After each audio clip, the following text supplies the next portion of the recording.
안녕하세요 여러분, 세상 돌아보기입니다. 예, 오늘은 2025년 5월 29일이고 예, 목요일입니다. 지금 뭐 갑작스럽다기보다는 한 6개월 정도 정신없이 달려오면서 뭐 지금 사전 투표를 하게 됐기 때문에 좀 정신이 없는 와중이고, 지금 부산에서 한참 진행되고 있는 마덱스 입장에서 보면 좀 억울한 거죠. 운이 별로 없는 거죠. 이 대선 국면 때문에 그들의 행사가 좀 파묻혀지는 부분이 좀 있어서 그런 거거든요. 자, 지금 거기에 저는 몇 가지 이제 방송에 비춰지는 것을 보면서 느끼는 겁니다만은, 뭔가 말하지 못하는 많은 부분이 있고, 다음 이제 대통령이 만약 바뀌게 된다면 새로운 정부가 들어서서 결정을 해야 되는 그런 부분들은 노출되지 않았다, 이런 부분들이 좀 있어요. 되게 안전하게 뭔가를 보여준다, 이런 느낌을 받고, 또 쟁점 분야에 대해서는 연구개발진들이 강하게 의사를 표명하는 부분도 간접적으로 또 있는 것 같아요. 그런 느낌들은 또 다음 기회에 좀 다루기로 하고, 지금 이것이 현재 KDDX 같은 경우는 한화하고 현대중공업이 엄청나게 기싸움을 하고 있는 거죠. 그래서 이번에 이제 양쪽에서 정보들이 좀 나왔는데, 현대중공업이 이제 기본 설계를 했기 때문에 한화로 가든 현대중공업으로 가든 이 지금 디자인대로 할 거예요. 단지 이제 제가 이해하기로는 그렇습니다. 디자인하고 건조는 물론 다른 거니까, 기본적으로 설계하고 건조는. 자, 거기서 하나 오션이 도전을 하는 셈인데, 처음부터. 자, 그러면서 HD 중공업에서도 현대에서도 관련된 정보를 좀 노출을 했어요. 홍보 영상식으로. 자, 그래서 그걸 보면서 느낀 점에 대해서 좀 말씀을 드리고자 합니다. 예, 어깨분들이야 뭐 좀 머리가 아프시겠지만, 제 3자인 국민들 입장에서는 정보들이 더 노출이 되니까 좋아요. 그래서 이걸 쭉 보다 보니까 이 KDDX에 대해서 양쪽 회사가 그렇게 욕심을 내는 이유를 알겠다, 이런 생각이 들어요.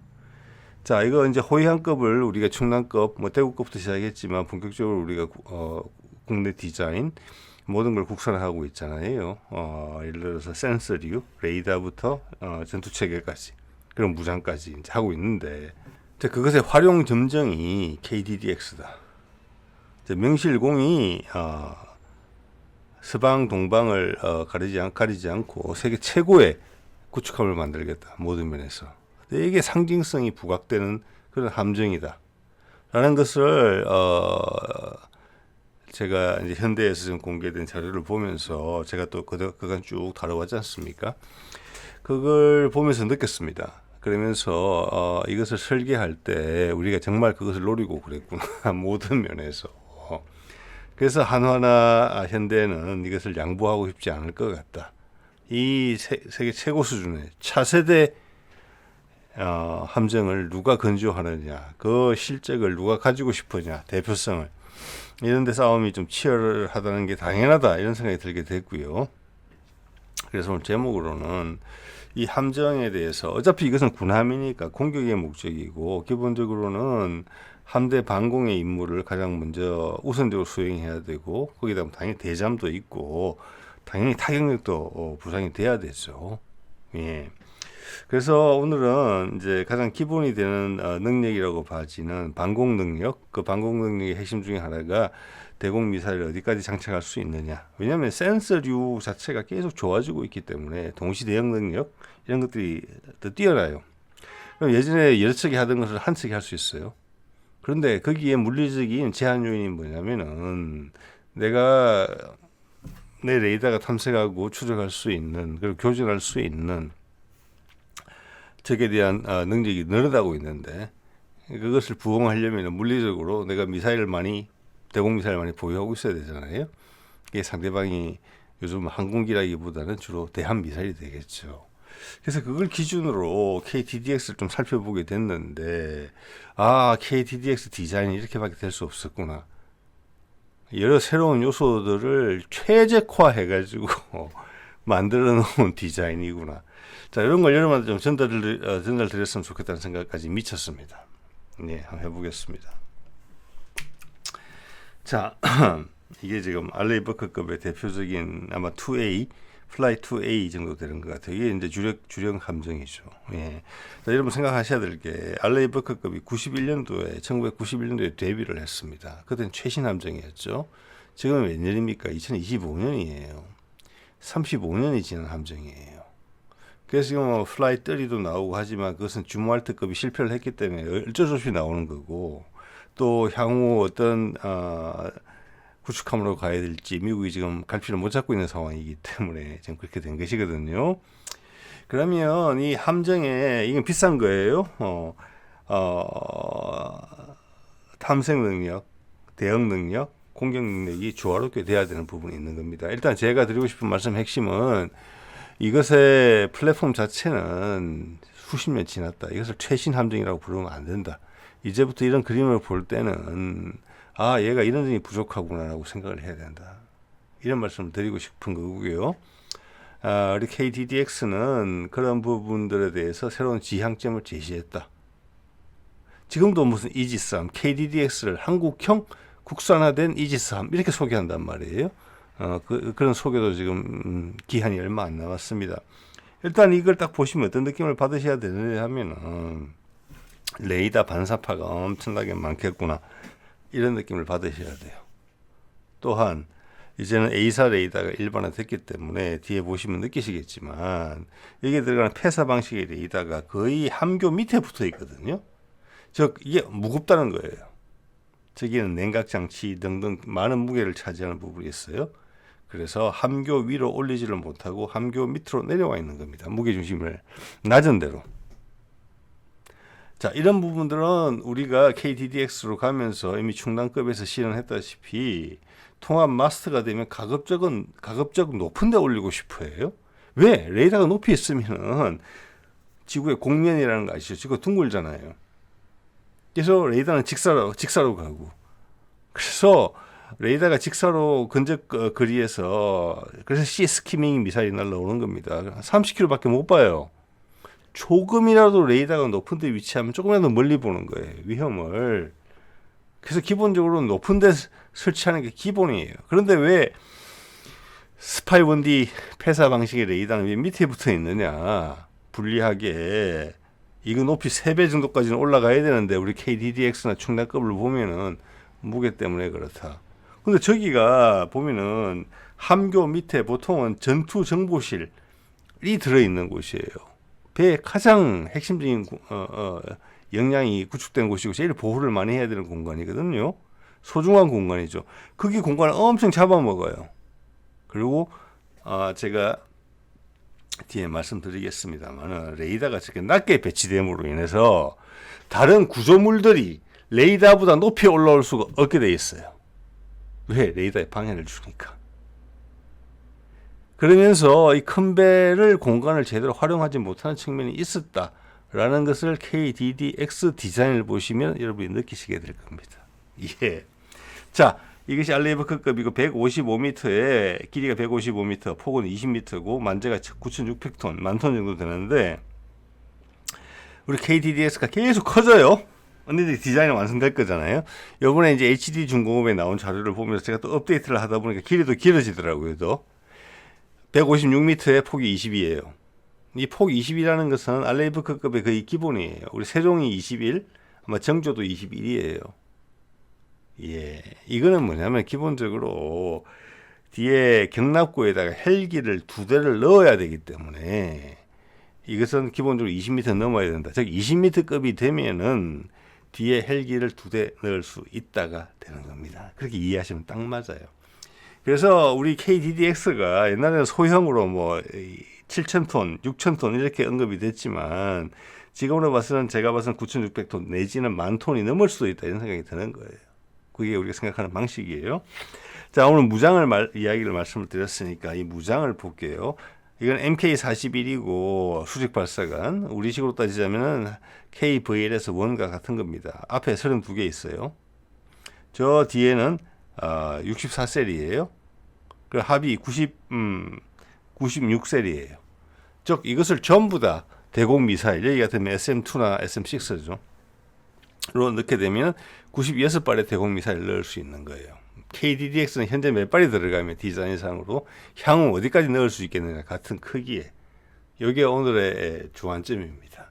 왜냐하면은 이 레이더보다 우리가 훨씬 좋은 성능의 레이더가 들어갔거든요. 기본적으로 폐사에서 A사로 들어왔단 말이에요. 동시 대응 능력이 훨씬 높아졌어. 이것도 어디 위키피디아 아니, 나무 위키 찾아보니까 동시 대응 능력이 18개로 되어 있더라고요. 폐사 방식으로. 그럼 A사 방식으로 들어가면 훨씬 높아질 거 아니에요. 그죠? 거기다가 우리는 X밴드까지 같이 통합 마스터로 구현을 했어요. 두 개를. 그럼 더 올라갈 거잖아요. 그럼 우리는 더 많은 적을 동시에 대응할 수 있고, 한 목표당 2발씩 쏴준다고 했을 때 우리는 훨씬 더 많은 미사일을 가지고 있으면 다 대응이 가능해요. 그래서 이 플랫폼 자체가 오래된 플랫폼이라는 겁니다. 동시 대응 능력에 필요한 적절한 숫자의 미사일이 설정이 된 디자인이라고 볼 수 있기 때문에. 그런데 많은 기술이 발전했는데 지난 수십 년간 이 디자인이 업그레이드가 못 됐다. 이것은 미국의 실패라고 봐야 되죠. 그 핵심은 주말트가 거기 가운데 있는 것이고 걸림돌로서. 그럼 우리는 같은 배수량의 거의 같은 배수량의 KDDX인데 센서리 눈이 훨씬 좋아요. 동시 대응 능력도 좋고. 그럼 미사일 많이 실을 수 있는 거잖아요. 그걸 다 활용할 수가 있잖아요. 이제 그런 이야기를 해보려는 거예요. 그것을 우리 설계진들이 고민을 안 했겠습니까? 했지요. 자, 그런 부분을 좀 찾아보려고 하는 겁니다. 자, 자, 세종대왕으로 오게 되면은 길이가 156m로 10m가 길어지고 폭도 1m 이상 넓어져요. 그러면서 만재가 1600톤이 되는데 이게 이제 좀 전에 96셀이던 수직 발사관이 128셀이 됩니다. 즉 배가 커진 만큼 그것을 최대한 활용해서 무장을 많이 하는 쪽으로 바꿨다는 겁니다. 예, 그렇게 이해를 하시면 딱 맞고요. 앞에 조금 더 넣고 뒤에 조금 더 넣고 이렇게 된 거예요. 예. 자, 이것은 기본적으로 알레이버크급 설계를 기본으로 조금 배를 확장했다 이렇게 보시면 맞을 것 같아요. 근데 KDDX는 완전히 처음부터 새로운 디자인이에요, 우리가. 미국이 KDDX를 정말 사약할지 모르겠다는 생각이 들더라고요. 왜냐하면 현재 이제 제 기억으로는 미국의 최신형 알레이버크급 플라이 3, 예, 그 주말트가 망가져서 그걸로 좀 땜빵을 하고 있는 상황이거든요. 그게 우리 돈으로 한 3조, 2조에서 3조 정도 되는 것 같아요. 그런데 우리 KDDX 한 척에 1조 3천억이거든요. 제가 봐서 2분의 1이 채 안 돼요, 가격이. 자, 정조급으로 오면은 또 배가 또 살짝 더 커져요. 길이가 4m 정도 늘어나면서 이번에는 뒤에를 한국형 수직 발사관 2를 넣었어요. 이번에 이제 개발됐다고 이제 소개드렸지 않습니까? 예, 그것은 이제 여기서 더 구체적으로 말씀 안 드리겠습니다만은 이것은 대공 미사일을 최대한 많이 넣기 위해서 그랬다. 라는 건 알 수 있어요. 배가 커지면 무장을 많이 넣는 게 우리의 방향성이었었어요. 근데 KVLS2가 들어오면서 저기에는 LSM 대공 미사일이 4발씩 들어갈 수 있다. 그러면은 이 뒤에 숫자가 엄청나게 늘어나는 거다. 이렇게 보시면 돼요. 즉 세종급보다 타격력이 훨씬 커진다. 예. 근데 거의 같은 공간을 차지하고 있거든요. 이것은 향후 세종급이 업그레이드 될 때 시기가 도래해서 이런 방향으로 갈 수 있다는 것을 의미한다고 생각하시면 될 것 같습니다. 자, 제가 여기서 말씀드리고자 하는 핵심은 그전에 이순신급을 보더라도 그렇고 우리 대구급이나 충남급 그 향후 업그레이드를 배려한 디자인들을 봤을 때 우리는 무장을 꽉꽉 넣습니다. 정말로. 예. 왜? 군함은 싸우는 배니까. 유람선이 아니고. 자, 이게 보면 이제 KDDX의 정확한 정보가 설계한 회사에서 나온 겁니다. 이게 전장이 159m, 폭이 20m, 배수량은 6,500톤. 저거는 이제 가장 가벼운 쪽으로 경하 배수량 이런 식으로 간 거죠. 아까 소개드린 알레이버크급 2A가 155m에 20m잖아요. 상부 구조물 모르겠습니다. 우리가 더 많다고 봅니다. 저는 향후 무장까지 감안했을 때 그래서 우리도 한 10,000톤 정도는 된다 이렇게 봅니다. 예. 그러니까 지금 주력 알레이버크급하고 비슷한 함정이다. 그래서 디자인 컨셉은 완전히 다르다. 그 완전히 다르다라는 부분을 여러분한테 좀 전달드리고 싶은 것입니다. 오늘. 예. 자, 이것은 다른 각도에서 본 이것은 이제 상상도인데요. 거의 같다고 봅니다. 이것은 왜냐하면 이 디자인이 완성된 지는 되게 오래됐거든요. 현재 나온 걸로 봐서는 노란색을 일단 먼저 봐주세요. 앞에는 KVLS가 KBS 1이 32셀이 들어가요. 그죠? 그리고 똑같은 노란색입니다. 뒤에를 보면은 기존의 알레이 버커급과는 전혀 다른 공간에 한국형 수직 발사관 2가 배치되어 있어요. 뒤에 구체적인 그림으로 제가 확인 드리겠습니다만 16셀이 들어가요. 직경이 최소한 80cm 정도로 된다고 말씀을 드렸었는데 어쨌거나 이것을 크게 만들면서 방공함이 대공 미사일을 거기 넣는 것을 기본으로 한다고 봤을 때 이건 4발이 무조건 들어간다고 봅니다. 중간 단계 요격탄이 아닌다면은 그러면 KVLS2라고 그러면 2가 16셀이면 64발이 들어가는 거예요. 그러면 지금 현재 세팅으로 하더라도 96발이 들어가요. 대공 미사일로 다 치환을 하면은 이것은 기존의 알레이버크급 2A랑 똑같은 숫자예요. 맞죠? 자, 그런데 왜 저기 연통이 앞뒤 연통이 지금 제가 큰 엔진이 뭐냐면은 가스터빈 엔진인데 그것이 좀 이따 더 확인 드리겠습니다만 앞에 연통과 뒤에 연통이 일렬이 아니에요. 이런 사례를 보신 적은 없을 겁니다. 보통은 일렬이에요. 한 엔진이 하나의 스크류를 담당해요. 기계식으로 연결하는 경우에는. 그런데 이거는 정렬이 안 돼 있고 비틀어져 있어요. 특히 앞에 게. 그러면서 옆에 공간을 만들어서 거기다가 셀을 넣었어요. 그래서 제가 이런 말씀 이미 드린 바가 있습니다. 전에 이것은 100% 전기 추진을 의미하는 거구나. 동력이 기어로 맞물려져 있지 않구나. 스크류 축에. 그렇기 때문에 정렬에 어긋나서 엔진을 배치할 수 있구나. 왜? 발전기로 쓰는 거니까. 전선으로 공급하고 모타로서 구동을 하기 때문에 그 모타의 위치를 배치하는 것에 따라서 자유자재로 공간을 좀 더 최대한 활용할 수 있겠구나. 그리고 저기를 기존의 알레이버크급하고 비교해서 알레이버크급하고 거의 같은 수준입니다. 이게 크기가 그죠? 보시면 아시겠지만 주변에 벽을 쌓아 올린 공간이 훨씬 높다. 내부 공간을 확장할 수 있었다. 왜? 사면 고정 레이더의 위치가 훨씬 하늘로 올라갔기 때문에 뒤에 공간을 내부 공간으로 만들더라도 레이더의 탐지를 방해하지 않는다. 거기다가 전기 추진 방식을 이용해서 가스터빈 엔진을 한 켠으로 밀었다.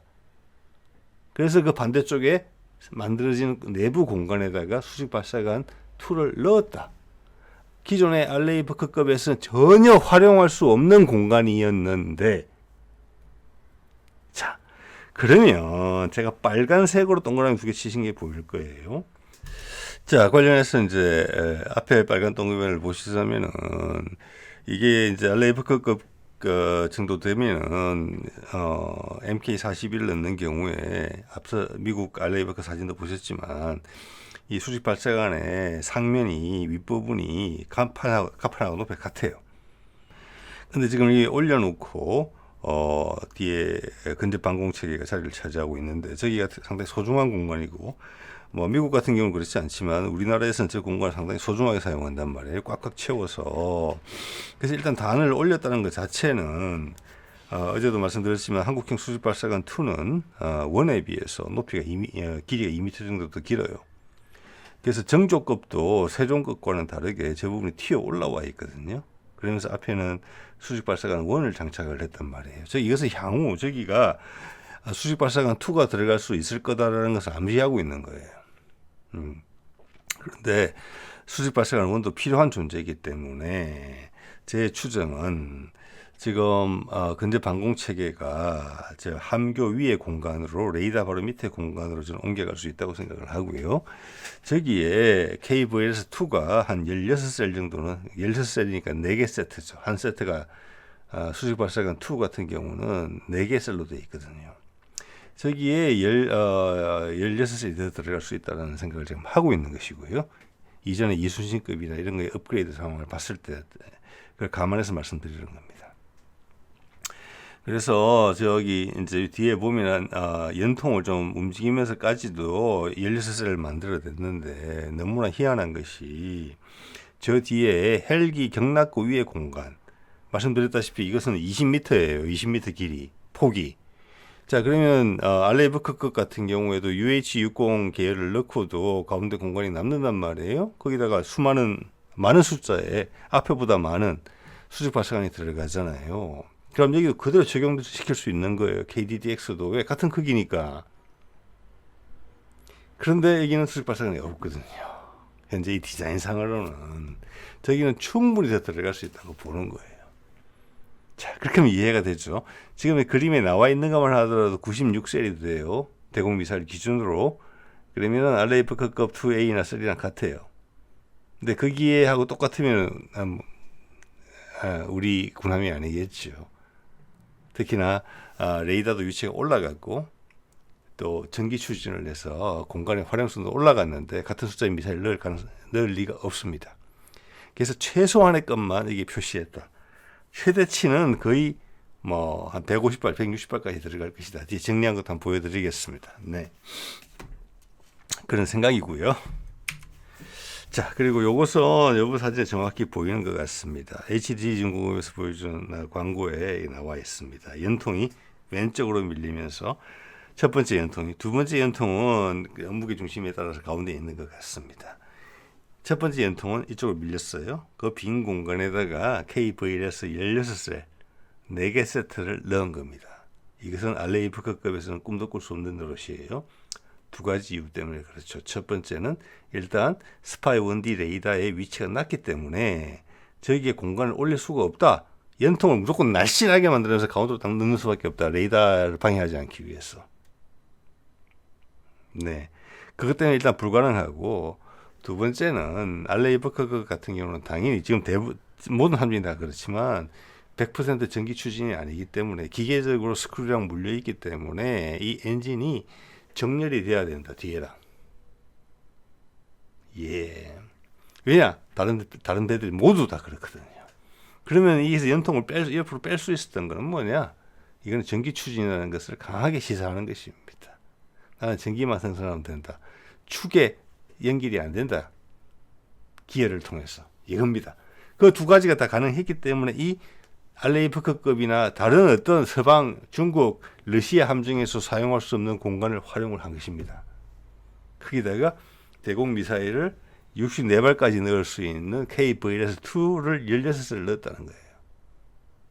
그런데 앞에 공간을 남겨놓고 저 뒤에 헬기 경납고 위에 공간을 남겨놨다? 이것은 거기에 들어간다는 것입니다. 네. 자, 그래서 요거는 이제 다른 각도에서 본 KDDX죠. 자, 여기 보면은 이 앞부분에 갑자기 툭 튀어나온 게 보이죠. 알레이브크급에서 보셔서 아시겠지만 한국형 수직 발사관 원을 위해서는 저희가 튀어나올 이유가 전혀 없습니다. 그렇다고 한국형 수직 발사관 원이 필요가 없느냐? 필요하죠. 거기에 맞는 무기 체계가 존재하니까 크기도 적절하고. 그럼 이 말은 뭐냐? 그럼 당연히 이 생각이 귀결되는 곳은 이겁니다. 저기 근접 방공 체계가 위로 올라가겠구나. 레이더 밑으로 그 공간에. 그리고 저기는 한국형 수직 발사관 2를 넣겠구나. 최소한 16셀은 들어가겠구나. 또는 그 이상이 들어갈 수도 있어요. 크기를 봤을 때 이것을 짐작할 수가 있는 것입니다, 여러분. 네, 이것은 정조급도 똑같이 이래 돼 있어요. 세종급은 여기가 납작하거든요. 예, 나중에 세종급을 업그레이드 하려면 여기다 단을 쌓아야 된다는 것을 의미하는 것이고, 충남급 같은 경우도 뒤에 공간을 많이 남겨두면서 일단 단을 많이 올려놨어요. 한국형 수직 발사관 2가 들어간다는 겁니다. 그게 들어가야지 우리 LCM을 넣는 거니까. 그리고 레이더는 S밴드로서 방공, 탄도탄 요격까지 가능한 레이더가, A사 레이더가 충남급에도 들어가 있잖아요. 그러니까 예, 그런 생각이고요. 자, 이게 알레이브크급 2A의 머스틴이라는 함정입니다. 두 가지 측면을 강조하고 싶어요. 이걸 통해서 자, 빨간색 동그라미부터 볼게요. 저게 스파이 1D 레이더가 저렇게 배치가 돼 있는데 낮아요. 물론 앞면에 있는 두 개보다는 높아요. 그렇지만 그래도 낮아요. 우리 KDDX에 비하면, 통합 마스터에 비하면. 이게 낮은 이유는 아까 여러분 짐작하시겠지만, 그리고 저도 말씀을 드렸지만, 이거 자체가 무겁다는 거예요. 폐사 방식이기 때문에 이걸 위로 못 올린다는 겁니다. 자, 저기서 많은 함정의 핵심 공간들이 소모가 되는 거예요.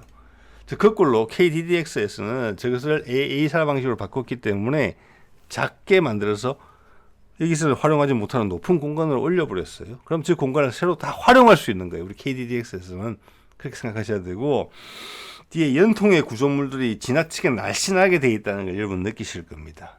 그죠? 앞뒤 정렬이 딱 돼 있죠. 왜 이렇습니까?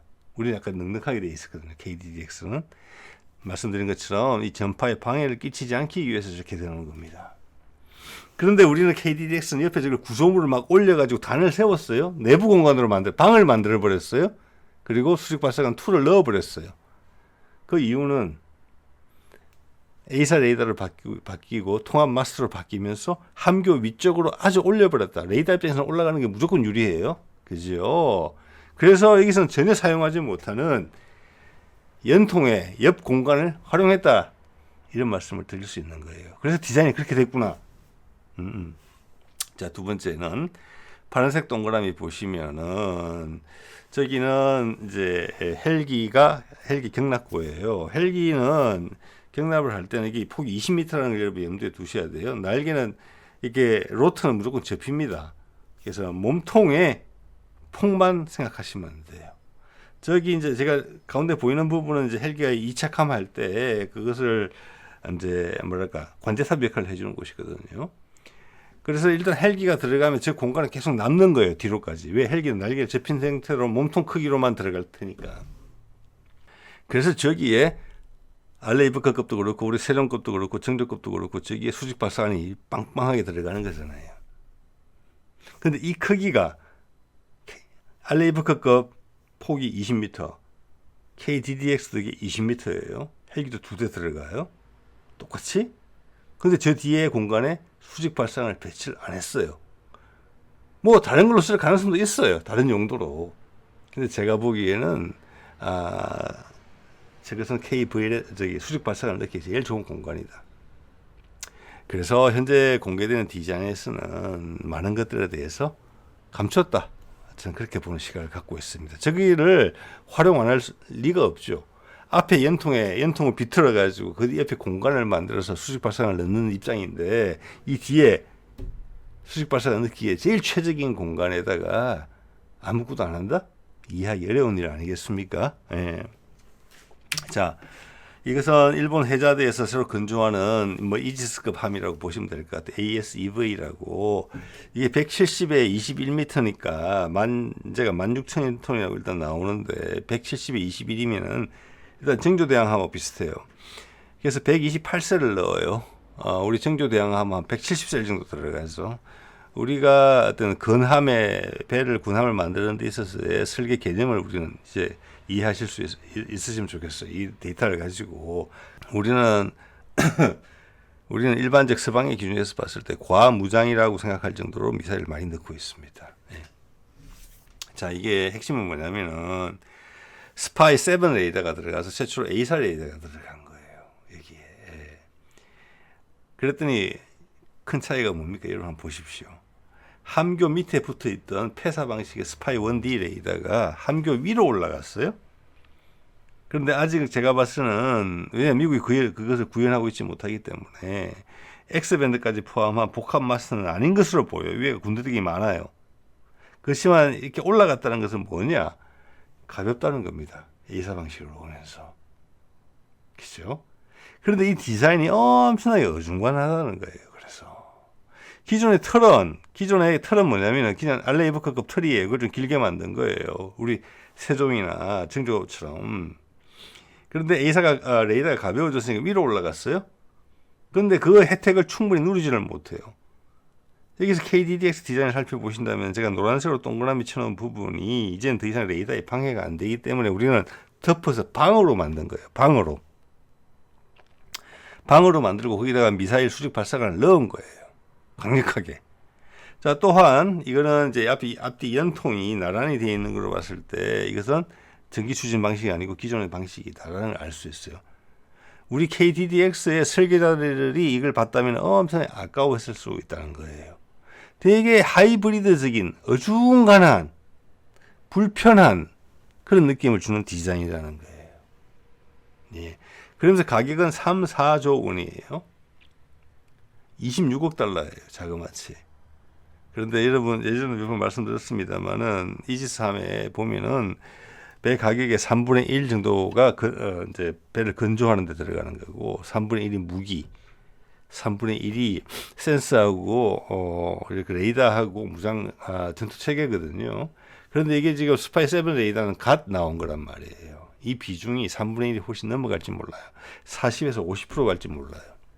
즉 이 말은 뭐냐면 저 레이더하고 전투 체계가 저 자체가 1조가 훨씬 넘어갈 수 있다는 말씀을 제가 드리는 겁니다.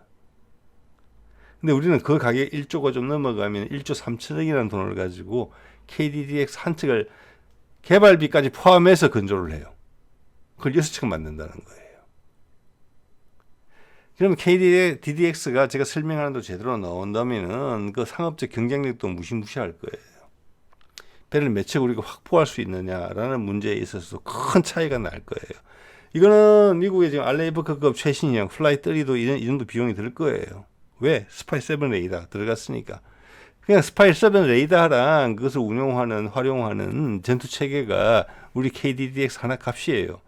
그걸 국산화한 혜택을 우리가 보고 있다는 거예요. 네. 자, 그래서 이걸 딱 보면 엄청나게 어중간한 디자인이다. 이런 생각이 퍼뜩 든다는 겁니다. 들고 또 하나는 뭐냐면은 향후 우리가 정조급하고 세종급을 업그레이드 한다고 생각을 했을 때 함교 위의 공간을 이런 식으로 활용할 수 있겠다라고 생각해 볼 수 있어요. 그렇죠? 예. 그러면 밑에 내부 공간이 좀 더 발생을 하고 뒤에를 조금 손을 대면 KDDX에서 활용한 그 디자인을 상당히 괜찮은 함정으로 바꿀 수도 있겠다. 사실 정조급 같은 경우는 제가 몇 번 말씀드립니다만은 KDDX로 바로 넘어갈 수 있는데 어중간한 함정이 돼버린 게 있거든요. 그건 아마 외교적인 문제가 클 거예요. 가운데 끼어들은 아마 박근혜 정부하고 상관이 있다고 봅니다. 자, 그래서 이 디자인은 향후 우리가 정조급이나 세종급을 업그레이드 할 때 이와 유사한 이걸 함교 자체는 이와 유사할지 모르겠다 이런 생각이 좀 든다는 거죠. 예. 함교하고 위에 이제 마스터 부분은 네. 자, 이건 KDDX를 뒤에서 본 모습이거든요. 딱 보시면 느껴지시죠? 첫 번째 연통하고 두 번째 연통이 정렬이 안 돼 있다는 것을. 이게 정확하게 정렬이 되려면 통합 마스터의 밑에 S밴드 레이더 큰 사각형하고 줄이 딱 선이 맞아야 돼요. 안 맞잖아요. 오른쪽으로 치우치게 했잖아요. 자, 이것은 예를 들면 배가 무게 중심이 좀 달라질 수가 있거든요. 터빈 엔진이 엄청나게 무겁지는 않지만 그렇다고 생각을 합니다. 그런데 저기 왼쪽에 들어가는 수직 발사관도 제가 가진 자료를 보더라도 수직 발사관 원 같은 경우도 8셀짜리 한 세트가 한 16톤 정도 돼요. 이걸 그대로 KVS2에도 적용을 시킨다면 왜 세트의 크기가 좀 비슷하고 길이도 좀 기니까 좀 무겁다고 볼 수도 있겠네요. 한 20톤이라고 볼게요. 그럼 이게 4개 세트가 들어가서 16셀이 됐단 말이에요. 그죠? 그러면 이게 한 80톤 정도의 무게가 왼쪽에 들어가는 거예요. 그래서 이것은 군함의 무게 중심에 가까운 부분이긴 하지만 그런 밸런스 충분히 감안해서 생각했을 거라고 생각합니다. 그 위에 들어가는 무장도 제법 무게가 더해지긴 하겠지만 KVS 무게 자체가 훨씬 더 비중이 높을 거라고 봐요. 그러니까 여기서 한번 더 확인하실 게 보면 뒤에가 데크 헬기 경락고가 2개가 있는 게 분명하고요. 이것은 앞서 보신 알레이버크급하고 길이 똑같은 겁니다. 폭이 20m, 세종과 정종은 21m예요. 근데 그 위에 수직 발사관에 들어가야 될 공간에, 저 좋은 공간에 지금은 근접 방공 무기 체계 하나만 덜렁 앉아 있는 거죠. 저기는 무조건 들어간다고 봐야 되는 거죠. 이해. 자, 이것은 제가 아주 예전에 한국형 수직발사관 2를 이제 확인해 보면서 준비했던 그때 모았던 자료입니다. 여기 보시면은 핵심인 게 어제 화염 처리 능력이 135%가 어제 개발자의 말하고 정확하게 일치하는 부분이에요. 탑재 중량도 85%가 늘는다. 셀 길이도 35%가 늘어난다. 셀 길이가 늘어남으로 인해서 지금 알레이 버커급의 또는 이제 수직 발사관 1에 들어가는 최대 길이가 SM3하고 SM6입니다. 6.6m예요. 6.6m. 최대 길이에요, 그게. 지금 제가 봤을 때는 SM 같은 경우는 부스터 없이 5.5m 중반대거든요. 부스터 들어가면 6m 중반 정도 될 거예요. 그런데 우리는 2m가 더 길어서 최대 8.91m짜리까지 넣을 수 있는 것을 봐줘요. 이 데이터를 봤을 때. 예. 그리고 두께도 셀 면적이 이렇게 절단면이 180%가 늘어난다고 돼 있어요. 요구 조건이. 그럼 기존의 직경이 533mm에서 715mm로 늘어나는 거예요. 그래서 저는 이거보다 사실은 좀 한 800mm 가깝지 않느냐고 감히 생각을 하고 있습니다. 자, 이렇게 되면 훨씬 차원이 다른 미사일을 넣을 수 있다는 이야기를 하고 있는 거지요. 예. 자, 그리고 사드를 볼게요. 지금 보니까 우리 LSM2를 개발한다고 계약이 됐더라고요. 보니까 한화랑 그 레이더 개발하는 거. 그러면 당연히 이제 미사일은 또 LG에서 개발을 하겠죠. 사드가 지금 40에서 70km 정도 방어하는 종말 단계 요격탄인데 단도탄. 이 사드의 스펙을 보시면은 길이가 6.1km고 직경이 37cm밖에 안 돼요. 지금 LSM이 35에서 40cm 정도로 추정이 되거든요. 그것만 하더라도 고도 70km까지 올라간다는 거예요. 네. 그래서 한 고도 500km까지 올라가는 중간단계 요격탄이 아닌 다음에는 이 LSM2도 LSM1의 외형과 크게 다르지 않을 거라는 것을 짐작이 가능을 해요. 부스트가 조금 길어지거나 이럴 수는 있어요. 자, 그렇게 되면 사드 같은 것만 하더라도 제가 주장하는 대로 한국형 수직발사관 2의 직경이 70cm 정도 된다면 들어간다는 거예요, 이게. 그리고 한국판 지르콘 같은 거. 그래서 80cm만 되면 다 해결된다는 거예요. LSM 4발 들어간다. 대탄두탄이든 대항공기 요격탄이든 사드급의 성능을 가진 것이. 사드도 지금 개발된 지가 오래됐잖아요, 여러분. 네. 중간 단계 요격탄이 나오게 된다면 그것은 한 발 정도 들어갈 가능성이 크고. 예. 이 정도 말씀을 드리고요. 그래서 오늘 말씀드린 내용들을 정리를 해보자면 이런 그림이 이제 그려지는 거죠. 기본적으로는 지금 이제 대공 미사일 숫자의 기준으로 96셀이어서 알레이 버크급하고 동일해요. 최대치로 보자면은.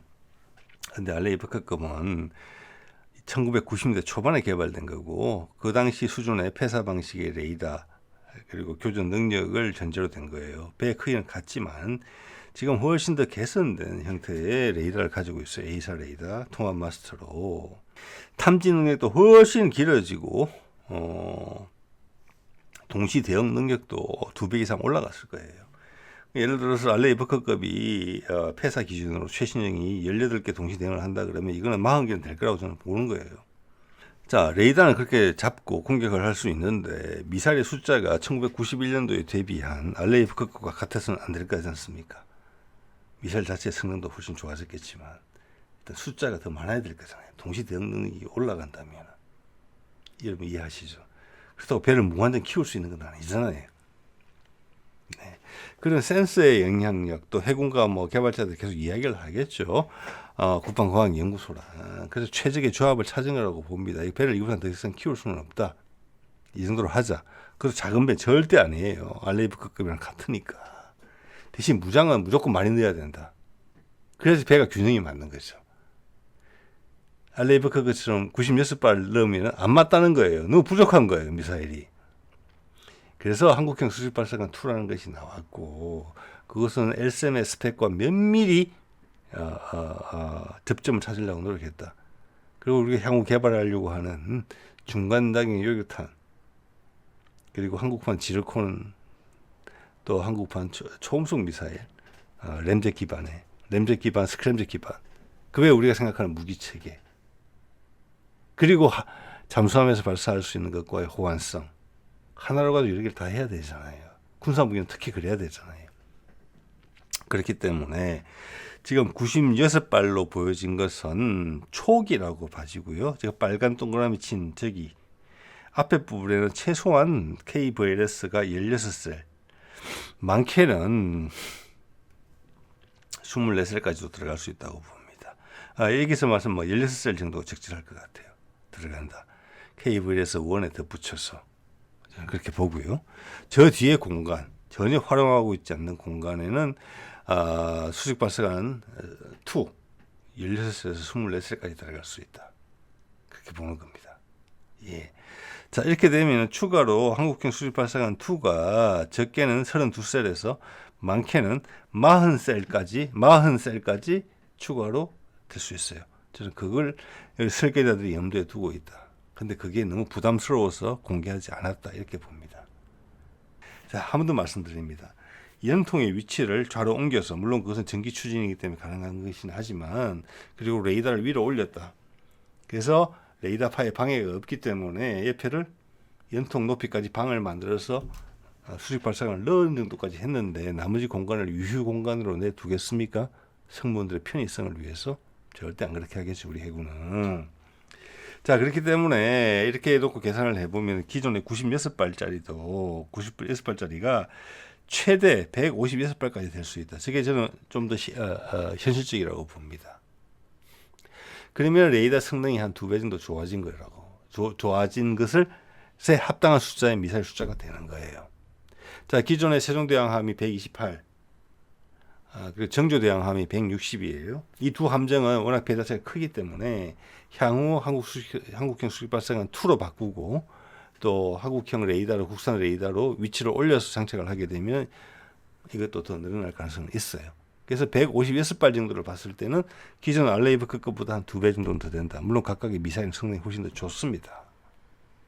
그럼 기본적으로 이 레이더가 기존 알레이브 것보다 성능이 최소한 2배는 되겠구나. 미루어 거꾸로 침착할 수도 있는 거예요. 자, 오늘 이 정도 말씀드리겠습니다.